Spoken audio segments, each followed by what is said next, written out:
important announcement. This is an emergency missing child alert, Levi's call, Georgia's Amber Alert.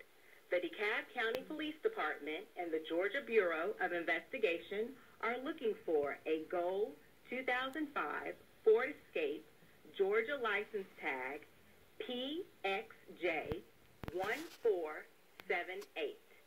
On January 3rd, 2020, Anthony Johnson, a 6-year-old black male, was abducted by Rochelle Riley, a 40-year-old black female, and was last seen at 3035 Monterey Drive in Decatur, Georgia, and is believed to be in extreme danger.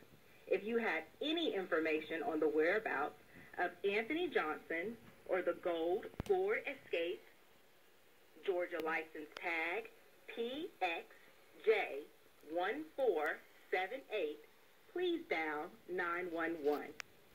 The public can also provide information to the GBI tip line at 1-800-597-TIPS and or the C/SYN app for iPhone and Android users.